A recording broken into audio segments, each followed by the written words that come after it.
Hi, this is Phil, and I'm here to tell you all about the Capes and Lunatics Patreon. Get early access to all of our interviews, including the monthly Chichester chats with writer and comic book legend D.G. Chichester, new episodes of classic Capes and Lunatics shows, including The Quantum Zone, This, That, or the Third, and many, many more specials, all completely uncensored. Access starts for $3 a month, full video when you pledge $5 a month. Check out the link in our show notes or go to patreon.com/capesandlunatics. Hope to see you there.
Hello, everyone, and welcome back to another episode of the Capes and Lunatics. We got another big interview for you. It's me, Phil. It's Lilith. And, of course, if you've been listening to the Capes and Lunatics for any length of time, yes, you know, yes, our good friend, Miss Kelly Thompson, who we always bother for when she gets a new book. So, hello. Thank you for joining us once again, Kelly.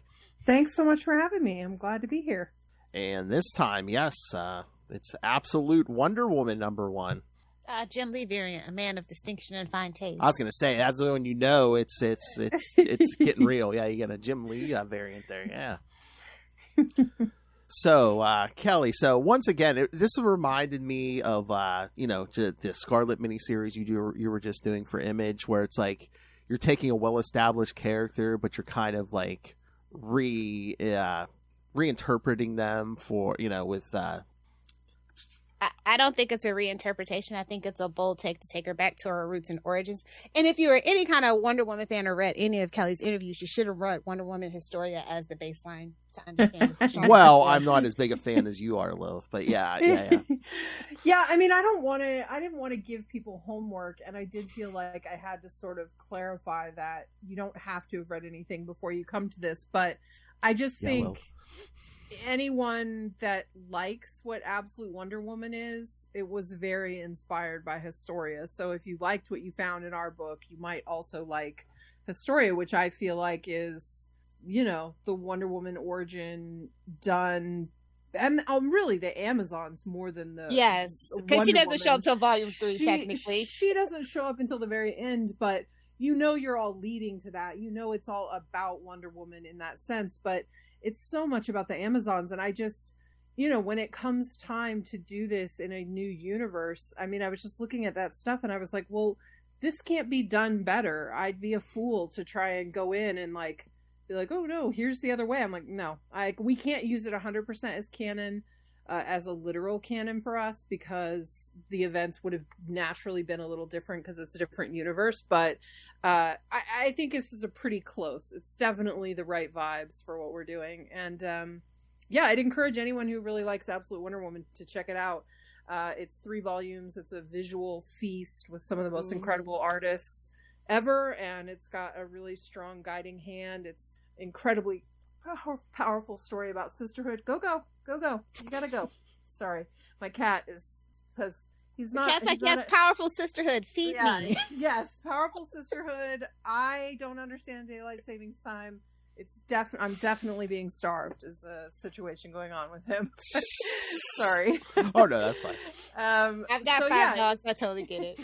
So it was, it was really cool to be able to take a character, and honestly, it was true on Scarlet as well. I mean, especially because Scarlet was a big, sort of a gateway character for me a little bit the same way Wonder Woman was, although at a much different time in my life, where I just really fell in love with them and they broke open a lot of other geek things for me.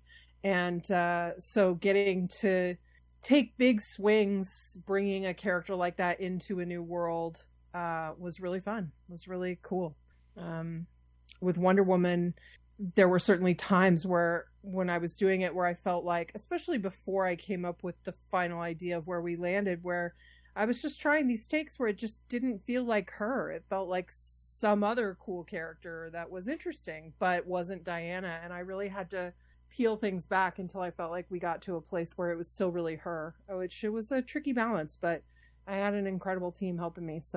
So like when they pitched this to you, like how much did they give you? Did they, like, were there specifics like, okay, you got to get rid of the Amazons pretty early, or was what's the editorial mandate? or was everything on you? Where they just like make it different and go? It was really completely open. I mean, maybe I would have had guardrails put on me or restrictions if I had come with a take that didn't naturally play as well. Like if they had some reason that, hey, listen, she can't be the first public superhero for X, Y, or Z. Like, if I had bounced into things like that, I think there would have been really reasonable reasons to put guardrails on things. But it just so happened that what I was doing wasn't bumping into. I think the only thing that we got vetoed on was that originally she was supposed to have an axe, and we couldn't do that because Batman has a very famous axe now. For anyone who's read that first Absolute book, you can see why you don't want two axes in your first issues as these like big stars. I was a little nervous about giving her the sword because historically that has not gone well with Wonder Woman fans. But apparently if you make it big enough, a lot of the concern falls away. You can't have a teeny tiny sword. You gotta have a big one. At first I was just making that joke, like if you make the sword big enough, nobody's concerned anymore. But I do think it's true. And I think the reason is because the sword, a regular sized sword, says nothing about Wonder Woman. If anything, it says something negative, like why can't she's so strong, she can fly, she can do all these incredible things. What would be the reason for her to need just like a normal sword? And I'm not trying to swing on those other things or people or all the time she's used that. It's just clicked in my mind why people don't seem to like one, but really got behind this big sword. And I think it's because the big sword implies other fetish. Things. Well, maybe it's that, but I was being a little more generous and saying it was more about it implies how strong she must be to be able to wield it. It implies what she might be fighting as to why would she need such a large weapon. Also the magic ties of like how she's getting rid of it and like how it's changing size based on what she needs it to be. Those are all interesting things that you don't just get with a normal sword that anyone else could pick up, right? So, I mean, we sort of stumbled into that one.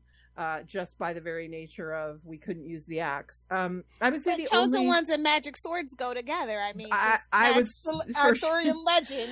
Yes, and I think that's why people sometimes want to see her with the sword, because it does have a certain cachet to it. I mean, Excalibur and all of that. There's all that honor among swords. I mean, anyone who's been a fan of Game of Thrones and like the names those swords get and everything. It's cool stuff, man. These are fun fictional worlds to play in.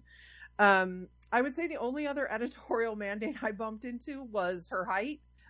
Everyone was completely fine with her being super tall and her being taller than usual, but it's hard to make her taller than Batman when he's a giant. I'm not swinging on it. I think the giant Batman is super fun. I think Nick Dragata and Scott are just cooking on that, and you don't want to get in their way. But I mean, in my perfect world, Diana's always taller than Bruce. She's taller than Superman too in my perfect world. But very few things in life are perfect. A woman after my own heart. Very few things in life are perfect. We get what we do the best with what we have, and I'm very satisfied that she's at least quite large in her own book. So. Feels right, So speaking of Nick and the others, are there conversations going on between you all since the three teams are basically creating this new universe?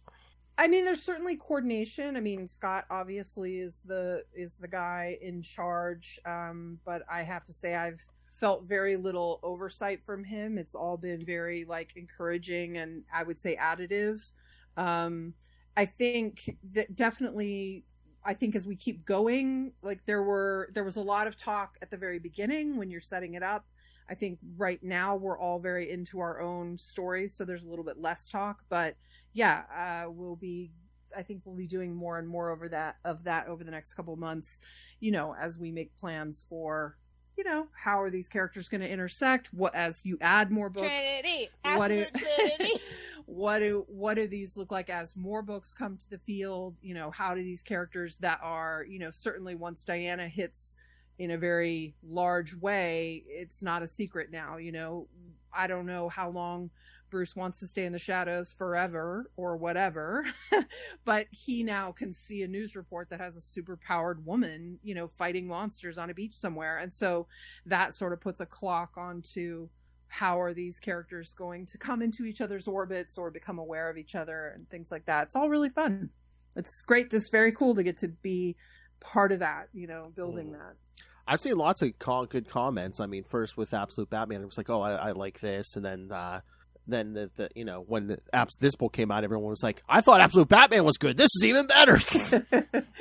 Yeah. I mean, listen, that's you're very happy when those are the words that are coming out of people's mouths. I think, it's funny to be a part of something like this. It benefits everyone for all the books to be strong. So you really want the books to all be strong, but there's no way to pretend you don't secretly want yours to be the best. Of course you do. So I was very happy that people were responding to it in that incredible way. Also, especially, when you've got, Batman is always going to outsell everybody. That's just how he goes. So, we'll take some extra critical acclaim if they get some extra sales. We're happy to have it. Everyone come into the tent. Oh, our friend Noel's in the chat room first. Yes, of course. No, the most important message. Oh, the second one, yes. Make Bruce Wayne pay higher taxes. I think we can all get on board with that. Although maybe not Absolute Batman. He doesn't have any money. No.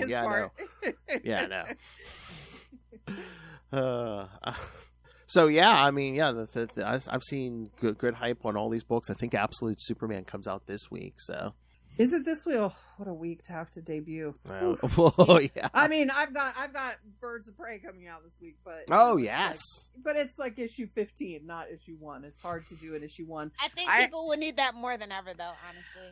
Yes, I think people will be excited to have it, and I think it's. I'm feeling good. I'm feeling good about things, but I will say I am having a little bit of a on Jason's behalf. I'm having a little bit of a flashback to my first creator-owned middle grade thing was debuting on the week of the election in 2016. Oh, and that was not a good time. You're definitely sending him a fruit basket. You know the feeling. Yeah. So I hope he's going to have a much better week, as are we all. So I'm so glad that I've been very nervous about just the future of Wonder Woman for a while. Like, she's kind of been lost. We've been trying these really different things, and I've been saying literally for like the last 7 years, just take her back to basics. Just take her back. Like, they killed her, they made Hippolyta, like the whole thing, and like I love Nubia and everything, but at the end of the day, Wonder Woman is my gal. So I'm just like, what is Absolute gonna do with her now? I mean, she's literally done everything but go back to basics, and essentially this is like she needed to find herself again, metaphorically and philosophically and everything. And I think this is a really great start. And I mean, depending on how it ends, I'm like, maybe we make this new canon. I don't know. Well, I mean, I think, we are definitely in. I feel like when you're doing something like this, the hard part is in cracking the initial code of like figuring out what the idea is and how it can work and does it have legs and all of that. And that can be really hard. I mean, I've said on a bunch of podcasts that I almost had to call Scott and quit because I couldn't figure it out. And I was like, and that's when you know it's going to be good. That's when you know you're cooking. When you're like, nah, I don't want to do this. Nope. Well, no, I mean, this was panic. This was, man, I'm going to fall on my face on a really big book, which I don't want to do. Also, if I call Scott and drop out, like, that's someone handing you a really big moment in your career. And then you've had to not only fail at it, but say, I can't even do it. Like, I mean, it was totally a nightmare for me, but I couldn't crack it. Everything I tried was not working. And then a few days before I was feeling like my deadline was to make that call and apologize for burning up all his runway, I had this idea about which Wonder Woman raised in hell by her enemy. And I was like, wait, that's something. I can do something with that. That really has layers to it. And as I started fleshing that out, it became the easier job than inheriting the regular book where you're having to deal with everything that's come before and what you want to put on the board and how many of these supporting casts. Like, instead, my job, once I had that idea, became much easier because, yes, you're trying to draw from things and be inspired from them, but you've been given this beautiful blank runway, you know, and certainly because Scott and DC were so behind us and gave me such an incredible team to build it with, you know, it just becomes pure joy. And Hayden killed it. Like, like this, it's like this dark fantasy, and like that just like, I don't know, it felt kismet because like, a lot of his stuff, specifically, I'm thinking of like Above Snakes is kind of like the vibe. Yeah, that's what I'm feeling, and like Dark Spaces Dungeon too. Yeah, they're so great. They, you know, there was a lot of talk about like, you know, is Hayden the right choice? Because they've got like almost a Mobius Wonder Woman, and like, are people ready for that? And we were all really excited about that, but you have to look at what you're doing and be like, is this the right fit? And like really investigate those questions. And I think Chris Conroy, the editor, sent me some stuff of Hayden's that hasn't come out yet, that some of it was Batman related, and it blew my mind. It was so good. I think that night I was like, listen, I said to Chris, I said, listen, everything you've sent me of theirs is incredible, but this, my God, this, like, we'd be crazy not to put them on the book. And Chris was like, I agree. And there we are. And I've never regretted it. They're an incredible collaborator. They're fast, they're smart, they're cool, they just get it. And we're very aligned on what we're trying to do, which, you know, you don't have to be to make a great book, but I think it certainly helps for everyone to be pulling in the same direction, you know? Yeah, it's a certain magic that happens, and even the reader can kind of feel it when everything just comes together. Yeah. But I have to give a lot of credit to DC because I think it's a real wild book. I mean, to do 30 pages of this new thing and be like, oh, we're only putting 2 named characters in it. And like, yeah, we're going to dig up this old city. That'll be another cool thing people will be excited about. And I mean, they could have looked at us like we were crazy, but instead they were like, this is awesome. Keep going. Do this. Do more of this. And man, it's been a really rewarding experience. Oh yeah, I read this. I mean, I wasn't familiar with the artist, but I mean, just from your story, the art, I got done with this, and I was like, this is badass. I'm like, no, this needs to continue. Yeah, we've got lots of great ideas. We're pretty fleshed out through 12 for plotting. Like the first 7 issues are quite tightly plotted than the arc that comes after that. So it's a 5-issue arc with Hayden, then we'll have a guest artist for 6 and 7, which will not take place in Gateway City. And then Hayden will be back for 8 through 12, and then nice. We're still building out from beyond that. So it's pretty exciting. Cough twice if the 3 books are going to cross over within the next year or so. I'm sure they are going to cross over. I do not know when that moment. I'm assuming they want to give it some space. Oh yeah. Yeah, I think they definitely don't want to crowd any. I mean, I don't definitely rush it, no. Like. I think there's, you only get that first meeting once, and I know people get excited about it, and so they sort of want to rush toward it. I mean, I had people ask me the other day, like, when is Donna going to show up? And I'm like, dude, we've met 2 characters, and I've established one of them is the first public superhero in the world. Like, why do we want to have Donna and all of this other stuff? Like, let's enjoy this. Let her breathe. Yeah. Yes, let's get there in our own time.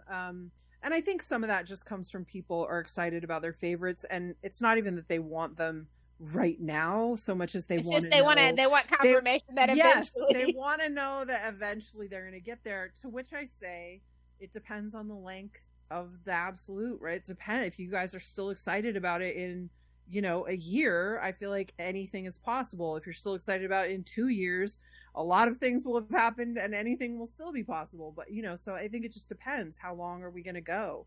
And so does how the crossing over of it all works. I suspect that, everyone's going to want really a year before that's happening. That would be my guess. Just because you're going to want to build to it being something special. You don't want the character to just stumble into another character's book. You want it to really mean something and lead to it. And so because of the way the plotting works, I think, yeah, you're probably looking at, closer to a year before things are starting to cross over. But I'm not in charge of how that all works. So I'm largely speaking out of turn there. Well, I said the 3 books. I think they announced more. Didn't they announce Absolute Green Lantern, Absolute Martian Manhunter? So, And Flash. Yes. Fingers crossed eventually we get an Absolute Justice. So. Again, another thing that needs to be rebuilt. A long way out. But how these disparate Superman, Wonder Woman, and Batman would come together to even build something like that, it's exciting. It's exciting to think about how that could come about, Yeah. So you said you pitched this idea to them. Did they put a call out hey, we're working on this thing where, it's basically a blank slate and they just took submissions, or did they just tap you on the shoulder and say, can you cook something up? Yeah, no, I don't really. Lately, I have been lucky enough to not have to do sort of bake-offs where I'm competing. It's more someone coming to me and asking me if I'm interested in it, and, then us talking it through. I think in this case, Scott and I had talked about it first a little over a year ago, I think. And I don't know if it was just very early in the process or if he also had other people in mind for it or whatever, but nothing happened right away. I was just sort of thinking about it in the back of my mind a little bit, and then he came back to me in winter spring of 2024, and he was like, all right, so I really want you to do this. Have you been thinking about it? Are you interested? And and I was like, yes, I'm still interested. I'm still terrified. I was like, let's talk about it. And he had a few vague ideas about what, and I don't mean vague in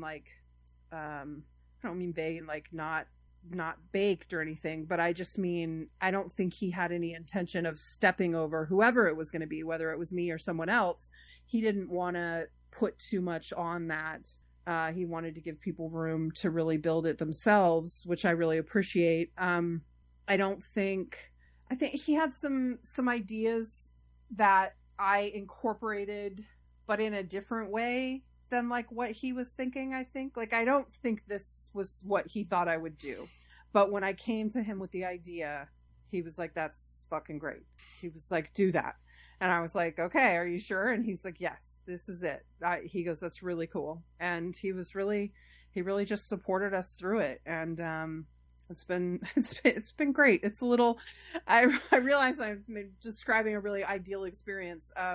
This doesn't happen all the time, and you get really excited when it happens. And when you can also really love the book, and then the fans really respond to it. It's definitely the best experience I've ever had in comics so far. It's been incredible. That's crazy considering how long you've been in comics. It's been an amazing thing to go through. Yeah, because Lilith, when I was contacting Kelly to set up a time, because she's always great setting up time for us, she's like, oh yeah, I've been getting so many requests because I think it's because I'm writing Wonder Woman. Probably, but you're a name now, Kelly. Look at all the hits you've been pumping out. Thank you. You deserve not to have to bake off, okay? Well, you try to never get too big for your britches. Yeah, bake off situation can always come back and hurt you in the sad place, but it's nice. It's nice to not have to do it, especially because it's just not a way in which I excel. I'm not saying I can't win a bake off, but I don't know. In my mind, you do better in a bake off if you've got a lot of ideas and you're more flexible, and I'm not that flexible. I don't come with a ton of ideas. I tend to come with one idea, and that is a blessing and a curse, I think. I think sometimes that means the idea is more well thought through and more specific to the thing you're doing, and it really resonates and it works out. And sometimes it shows you have a lack of depth in the character, maybe, and like you're not able to be flexible and pivoting enough to what they really need. You know, I remember talking with my friend Matt Rosenberg once, because we weren't pitching for the same thing, but at the same time we were pitching at Marvel for something, and they were different books, but we were sort of sharing shop notes or whatever about, we were both struggling with it or whatever. And he's like, he had like 10 ideas. He had like 10 ideas that each had like a couple paragraphs, like fleshing them out. And I had like one idea that was like 3 pages long. That was like, this is what it is. And I was like, he's like, oh, your idea is great. He's like, I really like it, you know, blah, blah, blah. I was like, yeah, but you have 10 good ideas. He's like, yeah, but none of them are fleshed out like the way yours is. Like, maybe you'll convince them. I was like, yeah, or maybe they'll be like, well, we don't like this. What else do you have? I was like, you've got 9 more ideas. So I just think everyone works a little differently. And sometimes Matt's approach would be the right way to go, and sometimes mine would. And you just don't really ever know it until you're in it, unfortunately. I mean, I think you come with very clear, you're like, I thought this out. This is the vision I have for this character. Yeah. Well, I do hope that at this point, like, some of that perspective and the things I'm interested in and what I bring to the table, I do think that, you know, like, I feel like that's part of why I got tapped on the shoulder for the Scarlet job, also for Wonder Woman, but for Scarlet, it felt very much like we've seen that you can take female characters in these scenarios and like turn around something pretty interesting, and we'd love to see what that looks like for Scarlet, and that's how we ended up, you know. And of course, I mean, still growing strong on Birds of Prey. I'm sure, you know, lots of people at DC took notice about Birds of Prey. Yes. I love so much. Didn't know I needed it until it happened. Thank you so much. Yeah, we're having a really good time there, and this is another plus for DC. You know, we're building out beyond the. So I've got we're written through the 1819 arc, and so that's a short arc that comes after this one we're currently in. And, you know, I was working on developing what this new arc was going to be, and DC really, you know, I was having a conversation with some of my editors, and they were like, well, you know, really, you know, you could do this bigger story, and we were sort of talking about this, and then it became clear in the process that they'd really, that we were sort of approved for like a year, and I've just never experienced that before. At Marvel, even when we were doing Captain Marvel and we went 50 issues, it's still until the very end, until like those last maybe 10 issues, it was really still issue, or, you know, trade to trade. You're still writing for the trade. Like, you're never given that much rope. So, you know, I got really excited with Birds of Prey when they were like, well, you don't have to just plan for this arc. Like, what does that look like? And I was like, really? Like, yes, okay. All right, I'm in. That's so good to hear. That's something Phil and I talk about a lot with modern comics, how everything's pretty much written from the trades, and how a lot of you know, writers and artists don't get more than a year on a book mostly. Yeah, you're lucky to get that now. Yeah, it's really difficult. And this is really exciting for me. I mean, I can't know how well I'm going to execute or not execute here. Like, we'll have to, the proof will be in the pudding, I guess. But I feel like giving a little more rope to a book like Birds of Prey is great, because when I'm juggling 5 characters on an ensemble and sometimes guest stars who are popping in, like, and to be able to develop B and C plots for them that are like more emotional stuff that they're dealing with on top of whatever sort of bad guy of the week we're dealing with is great, and will make the book better, and will, in my opinion, if we can continue being successful, in theory, it gives it a longer tail, because you've got a lot more depth of story that you're able to play with. But those just, you know, modern comic writers have really had to drop B and C plots, because 9 times out of 10 when you're developing those, unless you happen to end up on a hit, or unless you're writing, you know, Batman or Spider-Man or something, you're not going to get to develop whatever that C plot is that happens next year. That's not going to be able to develop into a big main story. It's just going to seem like you dropped the ball and you didn't get to finish it. which has happened to me, has happened before for sure. I was developing a whole cool thing in Black Widow where I wanted to do this really cool don't get us started on Black Widow, Kelly. to do this really cool old school spy stuff where I had her visit a cobbler, which is like a guy who makes new IDs and stuff, and we were setting up that she was sort of looking for her family as a sort of test, like to see if they were really hidden, but like also because she was really missed them, and like part of her like was hoping she'd get to see them or something. And you know, we did a little bit of it, but you know, there were whole intentions for where that was going to go, and you know, you don't get to pay it off, and it sucks. we always still miss that book. We still talk about that. And again, with all these modern comics, you know, again, absolute Wonder Woman, let this woman cook, you know, come on. Oh no, I'm happy. I'm happy you said so. It's. I thought for some reason I heard like all these series were only going to be like 5 or 6 issues. So they are going. Yeah, no, I thought they would have invested the year, Phil, just because it's such an event. Yes, they made a big deal about it. So. I think people are so traumatized to getting miniseries now, and then you know there was a whole. It's funny because there was a whole conversation about whether we should do, because our first arc is called The Last Amazon, and we were like, well, on this big, we're gonna have this double page spread that has the credits and everything, should we put 1 of 5 or should we just say number 1 or whatever?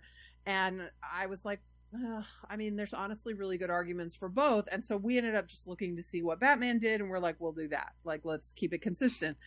And I'm not saying Batman made the wrong decision, but I have seen a lot of people thinking it's a mini series, thinking they're all mini series, and I'm like, no, we clearly made a mistake doing 1 of 5 because people are traumatized. yeah, for sure. It's not like the full miniseries anymore. It's not like 6 issues. You're lucky to get 5 out of it. Yeah, honestly, it's true. And the paper just gets thinner and thinner in the trades. I mean, it's pretty crazy, man. It's pretty crazy. But you're hanging in there. You're delivering quality stuff, so we appreciate it. Thank you. I've had a really great year. It's been incredibly rewarding to, you know, I feel a little too lucky maybe because not only did I have a bunch of creator-owned stuff come out this year that I was really proud of, but I've also had like some of my biggest and best, and certainly best-selling and best-reviewed stuff come out for work for hire stuff too, which has been. It's been cool. It's I've never really had those things sort of succeeding at the same time, you know. Come on, get down. I'm sorry. Sorry. It's like very Put upset. The kitty on camera and we'll get extra views. Very upset with both of you in particular. I'm just kidding. Oh, keeping it from the food, yes. All directed at me. So, I mean, I know everybody's working on a ton of books these days. So give us the magic number, Kelly. How many books are you working on right now?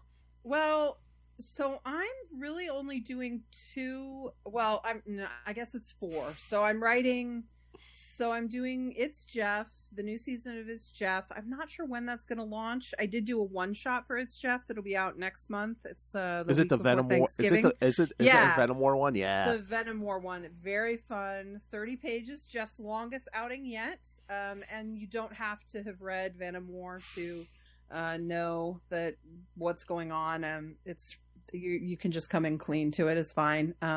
Which is not to say don't read Venom War. I'm sure there's lots that's cool about Venom War. I'm just behind on all my reading. Oh no, now he's in the bathroom doing his yowling. It's his favorite. He goes into the tub and complains. He's got to amplify. Great. Yeah, it's great. I'm going to shut you in there if you can't be quiet. I'm not going to do that. I would never. Plus, he'll just get louder. Anyway, so what was I talking about? Jeff. So it's Jeff, and then Black Cloak I'm still doing. We're in the tail end of our second arc for that. So that's coming out. And issue 10 will be out this month. And then I'm doing Absolute Wonder Woman. I'm doing Birds of Prey. And everything else I'm doing cannot be announced yet. So we'll see. Oh. I do that 4 number sounded low. I'm like, there's a bunch of, because everyone has a number and then everyone has at least one. I can't announce it yet. Yeah. In this case, I'm not even sure it's going to happen. If it doesn't happen, then I guess I'll pivot something else in and we'll see how it goes. So, Monarch, come on, bud. Come on. Come here. We'll do it as soon as I get done. Don't you want to hear about Wonder Woman? Come here. No. You guys are gonna make me have to do the soothing song. Oh, not warm kitty, soft kitty. Yes. No, it's worse than that, I'm afraid. Monarch, come on, bud. I'm sorry, he's being so loud. I don't know if you guys can hear it, but No, it's hard. Okay, good. Then I'll just try to ignore it. I think we got the exclusive on the song. I'm not doing it. I just thought maybe I could do a sing-songy call of his name, and that might work. It did not work. but yeah, Lilith and I are reading Venom War, and we were going down the checklist, and we're like, oh, there's a Jeff special, yes. Man, it's so fun. It's like a little mini West Coast Avengers reunion as well. Oh, nice. Because Jeff doesn't have any dialogue except for murmur. So, 30 pages is really pushing on it to do no dialogue. So, we about halfway through, I'd say, the West Coast Avengers get involved. Some of the girls are there at the beginning too, in a fun way. But yeah, it's a total joy. I mean, Guri Hiru. I don't know. Maybe I'm getting better at choosing projects and being a better professional or something. I don't know, but I have to say a lot of my projects right now are pretty dreamlike. Birds of Prey is really fun right now. We've got Sammy and Adriano on that. We're having a great time. I love that team. The Wonder Woman book is incredible. I can't say who the alternate artist is for issues 6 and 7 yet, but we're doing that simultaneously, and they're a joy to work with. And Guri Hiru is always pure delight with Jeff, and then of course Meredith McLaren on Black Cloak. Like I'm just surrounded by really great people, and it's I feel very fortunate that they want to work with me and that we can create some cool stuff together. Nice. Again, talent attracts talent, Kelly. So I like to believe that. Don't worry, you don't have to say it. We'll say it. Such a modest. I know. I was gonna say we'll say it. You don't have to say it. So you tell yourself when you go to bed at night, you go, listen, these people are really great, and they would not say yes to working with me unless I was great too. That's how you got to get through it, man. It's really great. I'm always really honored when someone says yes to a project I'm on, or when an artist reaches out and says that they'd like to work together. It's honestly one of the highest compliments for me. A few weeks back I was talking to Erica Schultz, and she has like a new cat character like in her Blood Hunters book, and I said, oh, you trying to make him be the cat be the new Jeff, huh? I said we're gonna get a team up or something, but gonna rise all these animal characters. Did you did it even go into your mind like trying to find a balance between like stripping like so much of what like Wonder Woman is and her familiar like irity and her like classic origins and stuff, but still like trying to keep the balance and the essence of who she is? Or did that just kind of I think wherever the wind takes me? I think it was, there's a trick you can fall into, because you don't want it to be like she was so tortured and miserable and yet she came out the same anyway, because then you're just saying maybe too much about nature versus nurture. I was more interested in the ideas that love is transformative. One of Diana's greatest powers is love.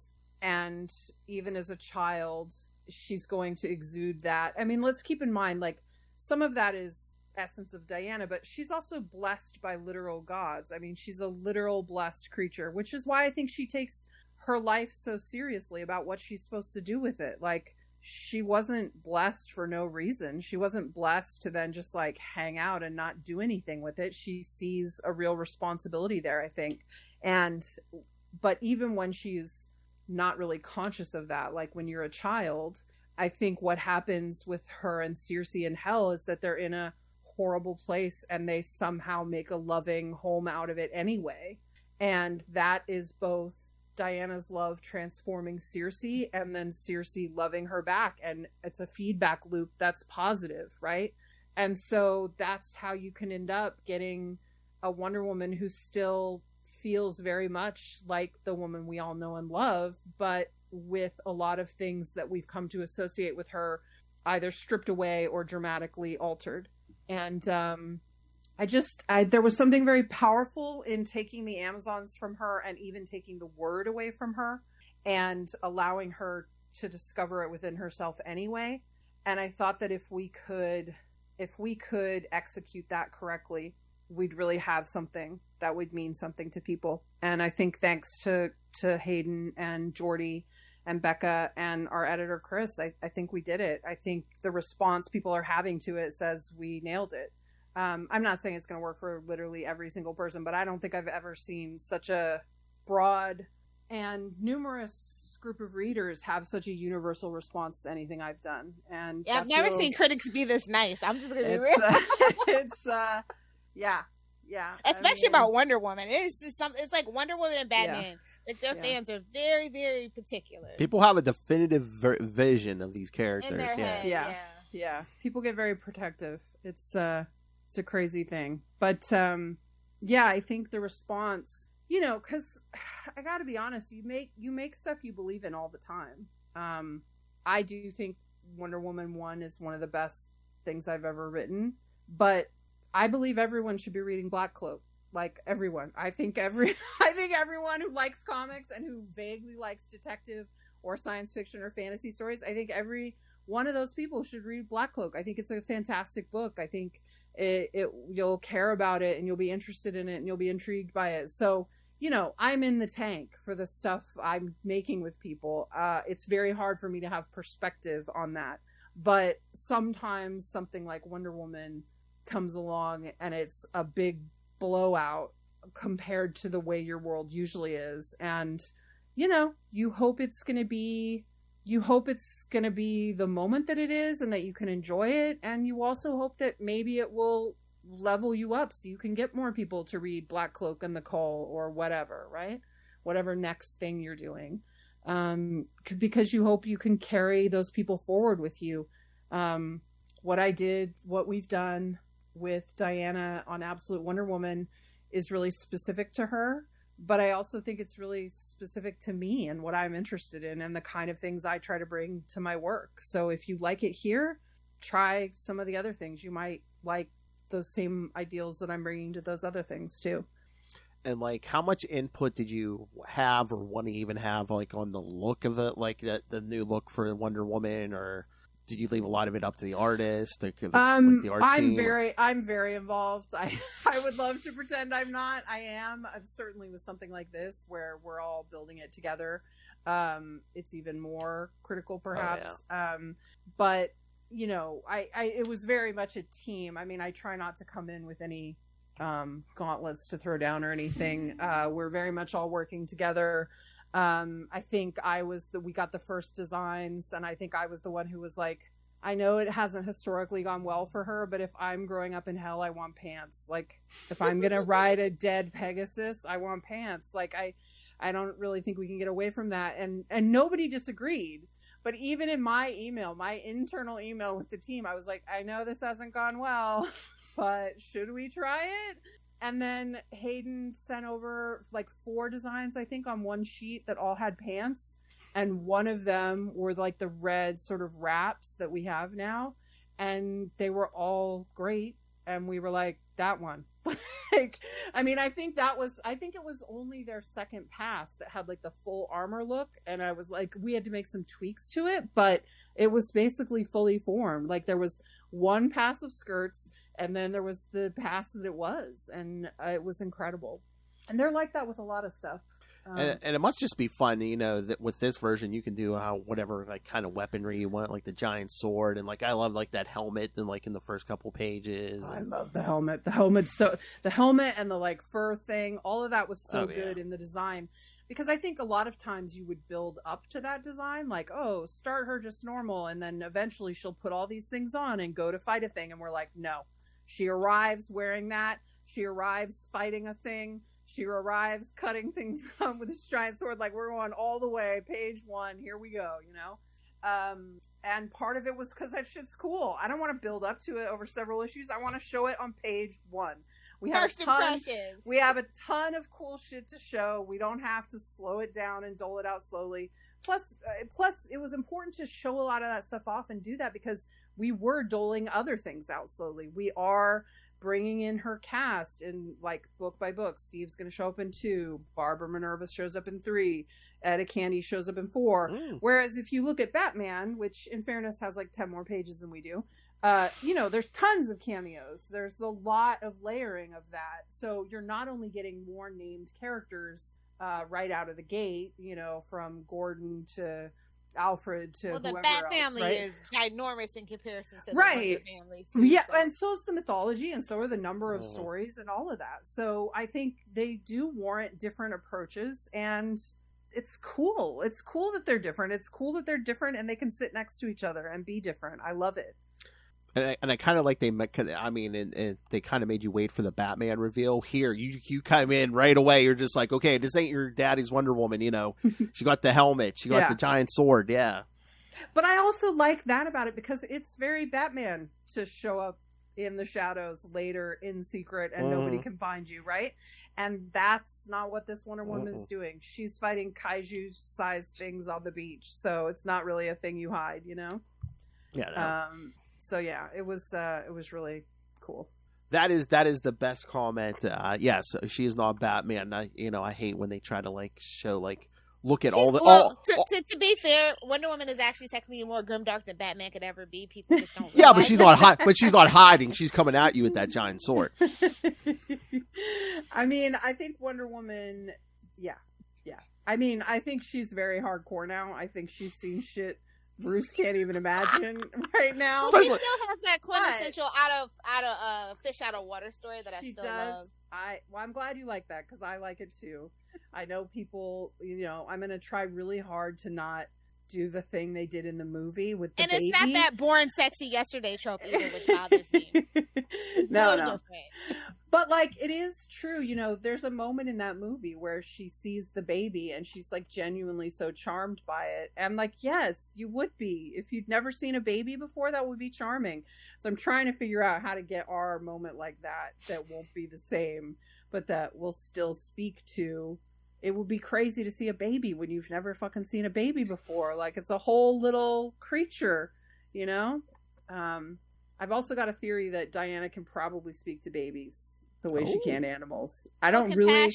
There's really no basis for it. I just feel like she would get a baby, she would understand it. She just is she's very in tune to what's happening to people, Anyway, it's a funny thing. I'm clearly wrestling with this baby thing quite a bit, but I would say I'm actively looking for the way to do it in a creative way in our book that won't feel like a retread of things we've seen before.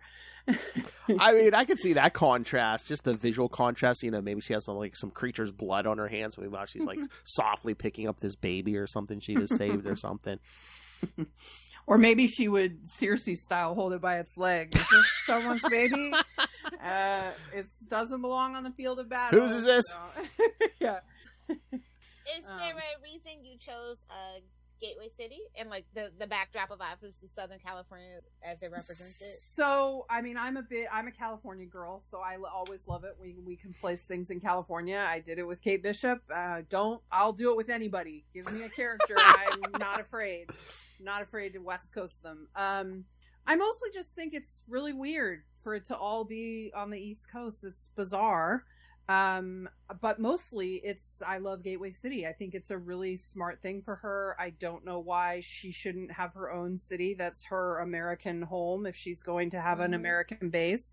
I do think it made a certain amount of sense when Greg Rucka and I think Gail also used Washington, D.C. It makes sense, but for the embassy part of it, yeah. Yeah, it doesn't make sense as much to me as giving her own fictional city the way they have Metropolis and Gotham.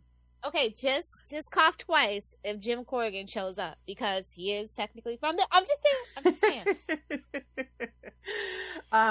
So yeah, I also think that we'll be doing something with magic and with Gateway City that will sort of eliminate concern about her being too far away from things that are happening wherever she needs to get to. We'll be building her a sort of base there and really setting her up there. I think Well, Gateway speaking City of bases, great. can we get her at a baseball game? At the Maybe. Gateway Archers baseball game. I'm just saying, just a little tiny panel. I like the idea of the baseball game. I gotta be honest, I'm not super excited about the visuals of doing the baseball game. It seems a little She gets boring. to throw out the first pitch, you know? I don't think that's gonna be fair. So Yeah, I enjoyed that Southern California backdrop for sure. I thought it was just something very fresh and reinvigorating. It's also like a cool thing to bring back. Like it was. Yeah, who's even thought about Gateway City in forever? It's been a while, but when we were looking at what were we gonna do, I was like, I think it's a no-brainer. It's Gateway City, isn't it? And everyone was like, yeah, makes sense. Although it's funny because Earth 2 is the demon worshipping pilgrims thing, which kind of ties back into magic too. So, and we are playing with that in the sense that the whole idea of Gateway City is that it's built on it's a Hellmouth. It's Buffy. the Hellmouth. Yeah, yes, it is. It well, is. technically it's San Francisco, not LA, but still kind of. Yeah, it's more San Francisco than LA, but it is basically built on like a Hellmouth, which explains why the first kaiju things show up in Gateway City and not Gotham. Oh, or good. My something else. headcanon was correct. Yes. I mean, we might not ever spell that out, but I think it'll be pretty obvious as things develop. There'll be like the equivalent of like an Area 51. This hasn't been approved, but which will contain some of the secrets that relate to Wonder Woman that are things the government is hiding either with good reason or bad, perhaps both. This hasn't been approved, but I think we should call it Area 41 since it's 1941. Nice. But for her debut there. But yeah, I think we got a lot of cool things we're going to do. Look out, especially I would say for issue 3 has got, I think issue 2 is great, but issue 3 has some really big stuff in it that I think people will be excited about. So any We're plans? always excited about a book from you, Kelly. Oh yeah.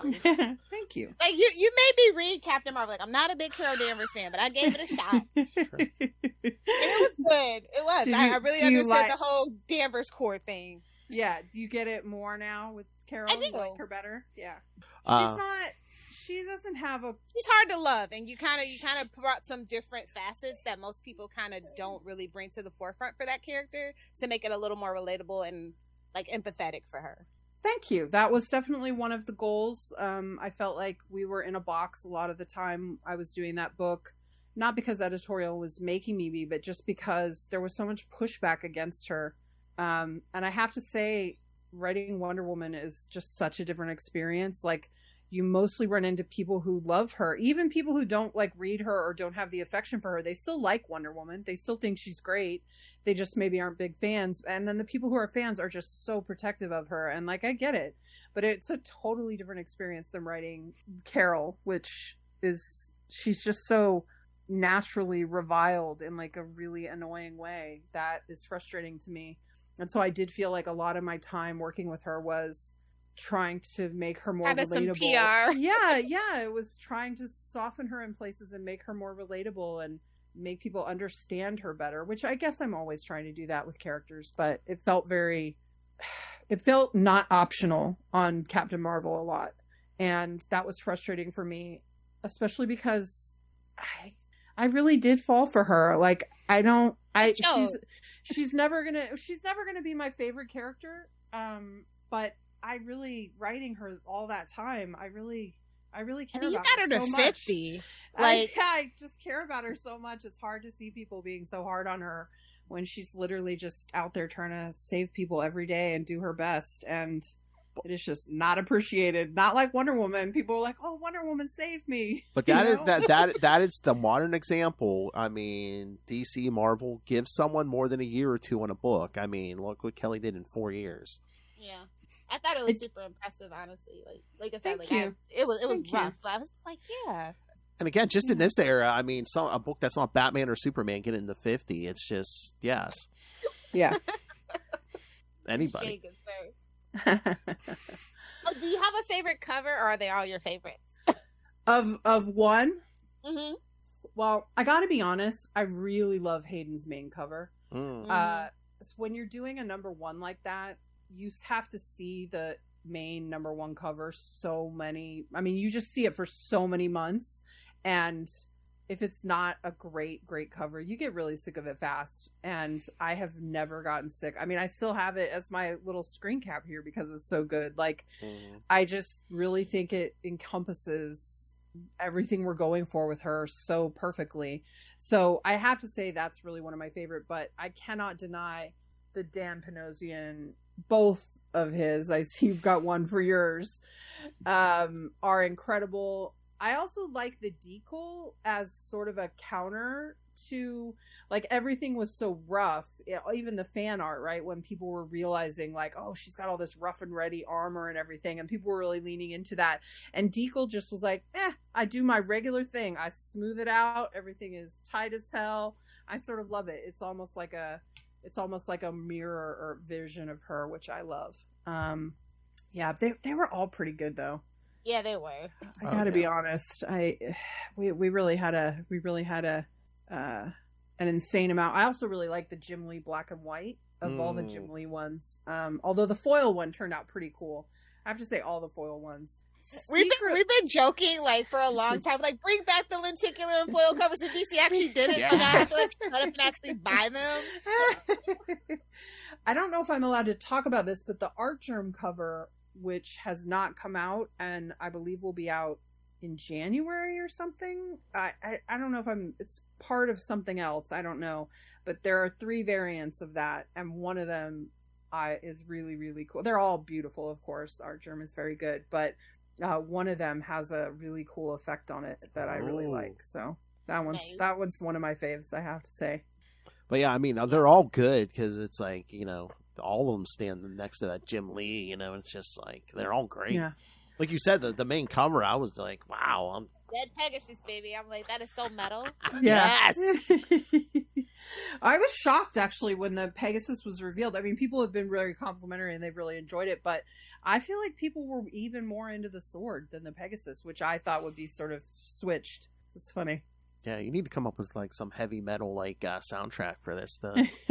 Well, so it's funny you should say that because oh boy, here we go. The first time I was reading issue 1 with lettering, I happened to be listening to a writing playlist, and it was Rage Against the Machine's "Killing in the Name." Yes, and it went really hard with the issue. I gotta say, nice. It was pretty cool. I hit a point in the music right when it kicks in, and it's right in that early panel where she's either jumping or flying up off Pegasus, and it's a very subtle moment. It's one of my favorite panels. I think, unfortunately, because we put it's one of the ones that has a Chiron, and it's clearly like from the newscaster's point of view, and because of that, the coloring has that different sheen on it, and so I think it ended up de-emphasizing that panel a little bit. It was one of my favorite little bits in the whole first issue, and that bit with her jumping in that mask off the horse, which is so metal, that kicks in right as part of Rage kicked in, and I was like, yes! I was like, we have something really cool here. So do you do the same playlist for everything, or do you have different playlists for different books? I do different playlists for different books, and I use it a little bit I can imagine Rage Against the Machine for Black Cloak. I mean, I use it that way for a couple reasons. One, it's a little bit Pavlovian, that it can keep me focused on, it can make me feel like writing if I'm using a writing playlist. And also my schedule is such that, just because you want to write, just if you're in the mood to write Jeff, but you need to write Absolute Wonder Woman, like sometimes those music cues help me get like my head in the right space. Although that said, I've mostly just been listening to the Challenger soundtrack because it's so hardcore. I love it. Would you ever release that? Be like, okay, here's the Absolute Wonder Woman playlist. Maybe. Sure. If people were interested in that. Maybe. I know I would be. Yeah. Everybody bombard her on social media. Yeah, I'll put it on the Substack. Maybe that would be a fun one. There you go. Yeah. Because I was like, oh, Rage. Yeah.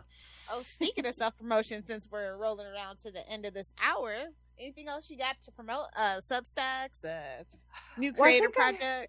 I think I already talked about the books that I'm doing, and I can't talk about the unannounced, but the best place to keep track of me is the Substack. With social media being so weird, it's a good spot. There's a free newsletter that can just, excuse me, that can just keep you engaged in what I've got coming out and everything. But also, there's a non-free version if you'd like to read comics and comment and get more engaged. The other thing is I am on Blue Sky under Kelly Thompson, so that's probably better than Twitter. I'll be stepping back with Twitter even more now that that block thing is coming into function, and also the AI stuff. I think on the 15th that like fully changes over, so I'll be doing less and less there, as I think many will. So yeah, find me on Blue Sky. I am on Instagram and things like that, but I'm barely there. I was just saying to someone the other day that the AI stuff is a particularly weird thing for someone like me, because most of the art I would promote to post to promote things I'm doing, I don't own that art, and maybe artists don't own it either because it's a DC comic book cover or whatever, but I don't feel super comfortable posting other people's stuff when I know it might get data scraped. So it's put me in a real tricky position. All writers, I think, and I mean obviously artists are in the most tricky position, but I'm just saying there's like an added complication there where I want to be protective with other people's stuff, and like, it's not convenient to call up every artist that does a variant cover for you to be like, hey, how are you feeling about AI, and do you want me to? So it's a real annoying thing. Anyway. Yeah, I'd say the newsletter is the best because, again, it just comes right to your email, kids. You don't got to go searching social medias. Yeah, and Phil can attest. I don't do it enough to be annoying, which is maybe annoying if you're paying for it. Maybe you're like, well, I could stand to get another one with more content, and I'd be like, fair enough. But yeah, you're not going to be inundated with it. No, it's just like, oh, hey, new issue out here. Yeah. I would say best / worst that happens is you get like 4 a month. One a week would be a lot happening. Mm-hmm. I would say more likely you get 2 in a week and then 1 another week, 2 later. 2 weeks later, it's not a super strict schedule. Well, we'll definitely probably have that in the show notes because Phil's good about that. Yes. All right, so Kelly has to go, but buy all the books. She has hungry cats to feed, so buy those books. Yes. So, yeah. Monarch is, he's so quiet now. He's dead. He's dead in the bathtub. Every died of starvation. Every purchase feeds an animal. There you go. All right. Once again, thank you, Kelly Thompson. You always make time for us, and we really appreciate it. Yeah. Thanks so much for having me. Because she is busy, kids. Trust me, she's busy. Take care, everybody. Thank you. Such a great interview as always. Yeah. Oh yeah, that's why anytime I see she has something, I was like, we gotta talk to her. Such a modest queen. We love her. Such a great interview every time. Yeah. I mean, I'd be interested in the book even if it wasn't her, but I mean, that I saw it was her. I was like, oh, we definitely gotta talk. Yeah, until you told me, I was really hesitant. I'm like, I don't know who they have on it. Oh, it's Kelly. Okay. Yeah, me too. Like some of the, when I heard the idea at first, I was like, I don't know. But then I saw it was Kelly. I was like, I think I told you, I was like, it's going to be good. It's going to be Kelly. It just can't be the ninja thing again. I can't do it. Yeah, no. As we saw, it was not. So. It was so good. Yes. Because I really, it gives me also like reminiscent of the Witching Hour, which was really good and really good. Like if you're like into like the power scaling or like Wonder Woman and stuff and the real like deep magic, such a great cut, and it's very reminiscent of that. So I enjoyed it a lot. Oh yeah. Clearly, I had a lot of thoughts. And I hope she shares that playlist. I want to read. Maybe wait till 2 comes out. Just read the first 2 issues. We're listening to that soundtrack. Oh yeah, definitely. Gotta time out the rage for it. She said. Phil's chomping at the bit to give you our shameless plugs because y'all know how he is. That's right. Yeah, because Lilith will beat me if I don't. All right. So. Yes, so you can find us, especially if you're a creator. Again, there's no creator. We're nice. We don't bite unless you ask. There's no creator. Oh, hey, well, there's no creator too big or too small for us kids. So yes, if you have your own comic, if you're a big marketing, fan Kickstarter, anything. Yes. So please, or email us again, and again, keep an eye on our social media. If you see a creator, send in your questions for him. Fanfic writers. Why? I'm broadcasting with one now. I didn't tell them what your alias is. I don't even know what your alias is. All right, so email us, CapesandLunatics@gmail.com, or call the voicemail, 614-382-2737. That's 614-38-CAPES. And remember, you can find all things Capes Lunatics episodes, social media, merchandise. Get your brand new Capes Lunatics merch, the classic Capes and Lunatics merch. And, of course, we have a Patreon where Lilith and I always give you exclusive content, uncensored content, every month. It could be anything. I mean, we recapped our summer road trip, October. We just did a Halloween episode. So, again, my special interest is limited edition candy. So if you're into that too. So yeah, I mean, we talk a lot of comics here, but yeah, that Patreon can be anything. So, and if we might be doing another year of misery or pleasure. I don't know. Whoa. No, you're not in a relationship with Lilith Hellfire. No,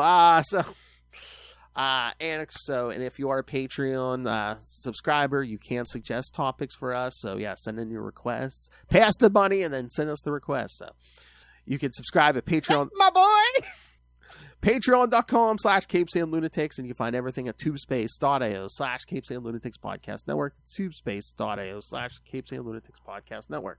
And you can't find Lilith anywhere, especially in this country. So, maybe the depths of hell with Wonder Woman. I don't know. There you go. You might just have to give up on that dream of it. Where I'm going to go hide if anything goes haywire tomorrow. You might have to just give up on the dream of the bazooka and get like a giant sword like this. You know, I do know a sword maker, actually. And I mean, what one of those things would cost. And I mean, you're not even that tall, so I mean, he just could be a little bit taller than you.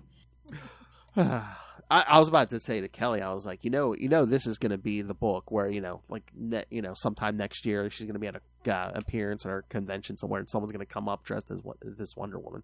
Absolutely. If it doesn't happen, it's a travesty. Yeah, all you cosplayers, get the Kelly and dress as Wonder Woman. Oh, I can't freaking wait for freaking cosplay season 2025 for convention circuit. Oh, it's gonna be so good. Oh yeah.